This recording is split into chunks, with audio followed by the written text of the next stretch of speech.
Welcome to Van of Action, the van build series. That was my action shot. Our van's almost done and we're getting ready for a 2 or 3 month road trip across North America. And today I'm going to take just a few minutes and I'm going to install something that's going to make my life as the driver so much safer and so much more convenient. And it's going to be very easily done because when I was planning my van, I thought ahead and I installed some things ahead of time. So if you're planning a van or thinking of a van, watch this video. It may give you some ideas that'll save you steps as you go forward. Let's get started.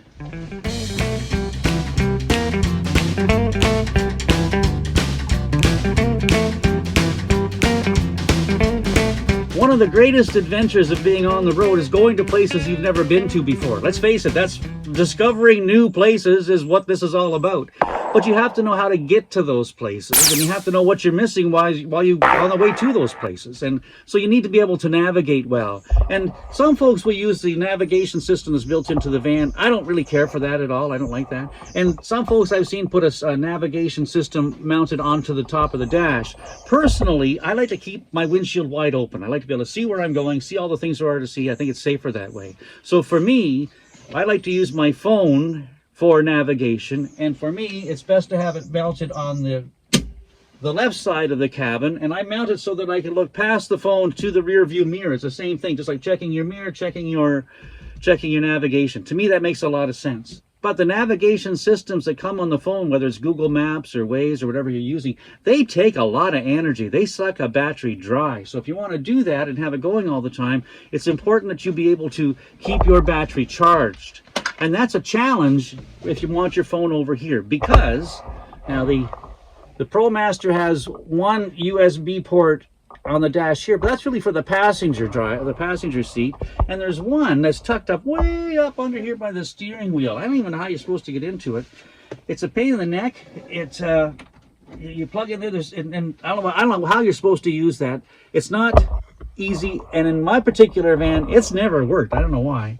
But if you plug in there under the steering wheel, let me show you. If you plug in over here, then you've got to drape your cord over the column and around all the knobs and levers and things and plug it into the phone.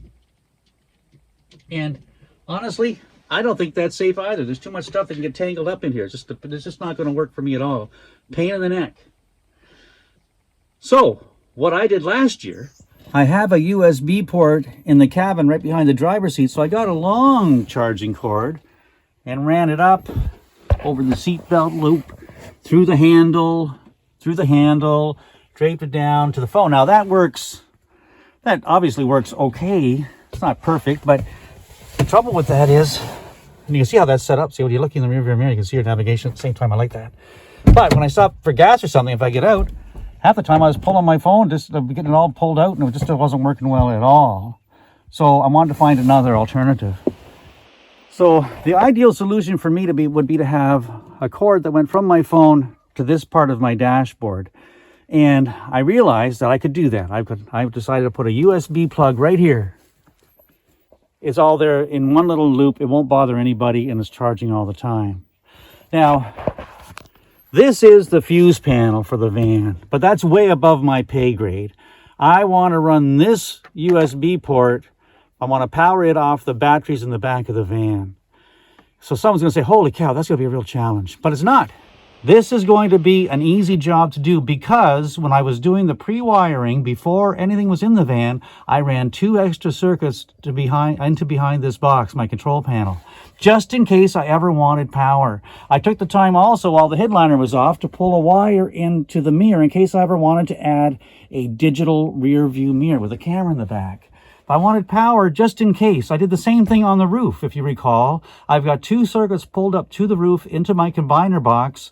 In case I ever wanted to have lights or cameras or maybe a power awning, there would be power on the roof then without having to take the whole van apart on the inside to get a wire through.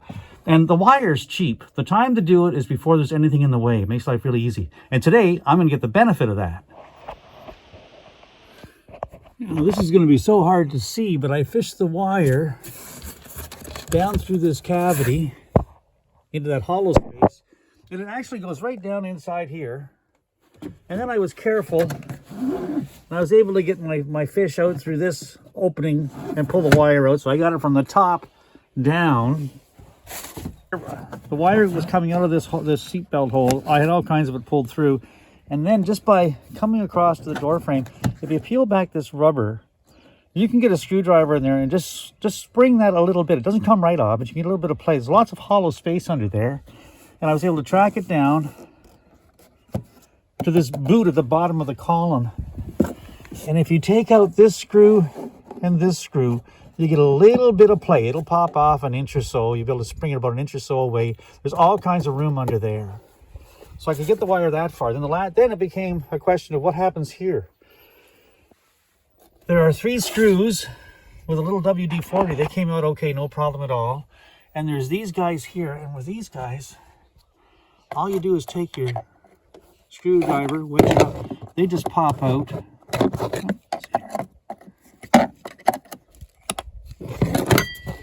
They pop out, and there's a screw down in there. Again, they come off okay. These 3 come off. That one, and that one. But there's another one back under here. And so to get that one out, you got to take the whole seat off. And I'm not doing that. Maybe you just take this plastic thing. I don't know. I didn't want to do that. But I found with these 3 and these 3 loosened off, this piece of plastic popped up about an inch, which was all I needed. So I pulled the wire down under the step and back up. And there it is right there. And then this guy, there's 3 screws on him. Take the 3 screws out, pop it off, and the wire comes up. It's just fine. It'll tuck in, and there it is coming out. Now this is the fuse panel. And there may be someone who could tap into that and get power for the USB port. And there may be someone who could do that. That's way above my pay grade, number 1. And number 2, I want this wire to be fed by the batteries in the back so it's on all the time. So this wire goes back to my power source behind.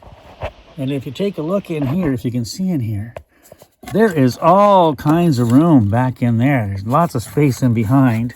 So I'm going to take my USB port and I'm going to try and mount it right about there. Should work great. Should work just great. And the scariest part of this job is drilling the hole. I mean, it is with everything, isn't it? So I put a piece of green tape on just so I could actually see my mark. And the dashboard itself has a bit of a curl right here. There's a bit of a slope. So I'm going to get down on this flat part, and I'm going to use the little plastic nut that goes on the inside as a template. I'm just going to say, well, there's lots of room back there. So I think if I can get it right there, that would just be ideal. Okay, I've got this thing clamped in place. Let me show you this. You want to try, if you can, let's get this off here. You want to try, if it's possible, to find a way to support the back of that hole you're drilling. You see, I've got this piece of wood back here, and I've got it clamped on. And the reason for that is, as the hole saw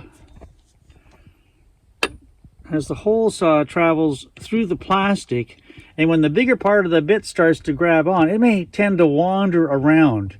It'll, like the plastic's so soft, the pilot bit will start to chew up the plastic on the inside. The hole will get too big.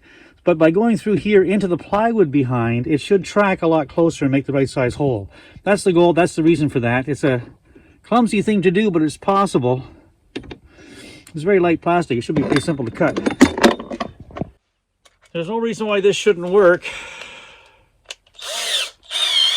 I'm doing it with a drill, or with a hand drill, so it's a little bit slower turning. There we go. I'm in the plywood now.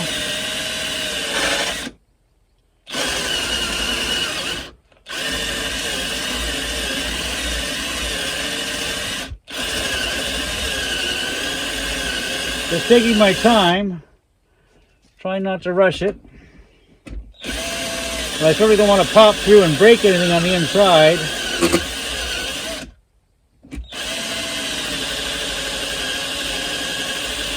It's kind of scary. There we go. Almost done. Almost there. There we go. Look at that. Look at that. Get that out of there. You see the pilot hole worked really well. All right, there we go. And then this guy is going to fit right in there. Look at that. Okay. Now, the wires. Now, it's really important that you know which is your black and which is your red wire. And in this particular case, I had to buy wire. I couldn't buy black. I couldn't buy the two together. And the way this particular store sold it, it was either 25 feet of black or 25 feet of red or 100 feet of each or whatever. And the truth of the matter is, I only needed about 10 feet of each. So I bought 25 feet of red. And before I pulled the wire through, hopefully you can see this, I put a black, bring it out here. I put a black piece of tape as a marker on this end of the wire, and there's another black piece of tape at the other end. So I know which wire is designated as the black one. It's important they not be crossed because in this particular case, we are the plug itself, now hopefully you can see this, the plug itself has a positive and a negative. The positive is the red, the negative is the black. So that's how hard this is. And it's all marked out for you, but you got to make sure you don't get your wires crossed because you don't want to take the red wire and put it on the black terminal. It won't work. Or you might cook your phone. I don't know which is which. Okay, so now I'm going to make these connections. The USB port comes with these connections already attached. It's got a bunch of things. It's also got this little collar that you can put on there too to make it look even more official if you want to. I'm not doing that. I don't need that. The hole's neat enough as it is. And it's got these guys because they don't know where you're going to put it. So they give you a black wire. And they give you a red wire. The red wire has a fuse built into it, and I think I'll leave that fuse on in this particular case. So I'm going to make my connection below the fuse. So I'll cut this off here. Now we take our connectors, and depending on the gauge of the wire, if you watch my wiring connector video, which I will link to at the end of this one, you just have to get the right color-coded connectors and you're home free. So now, this is the black wire because it has a black tape on it, so I'll do that first. Now you could put some heat shrink on this if you had one, which I don't. And this is always going to be accessible to me. It's never going to be buried away in anything, so I'm not too concerned about it. But just to be safe, I'm going to wrap some tape around it. So now these wires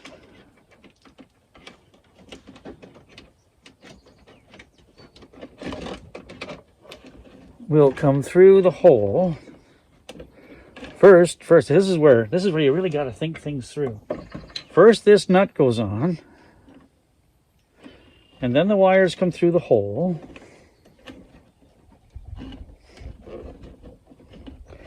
It's clumsy, so you want to think it through and only have to do it once with any luck.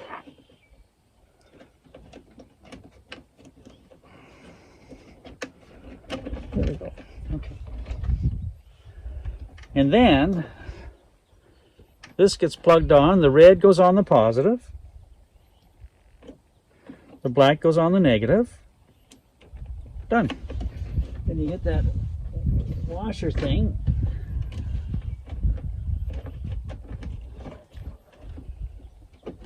This goes in and it starts to screw on. So then this guy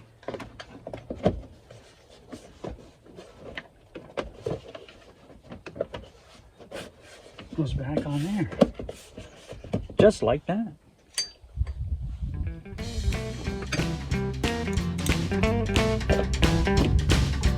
Look at that.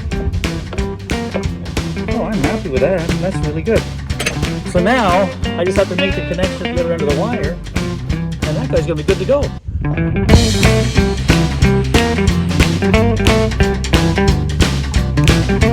This is gonna be so nice. It's gonna be so simple to be able to drive along, know where I'm going. I love it. I just love it. Remember, you saw it here first. So, hope you found this useful. Give us a like, a share, and a subscribe. Watch these other videos. Before long, you'll be seeing us on the road. Cheers now.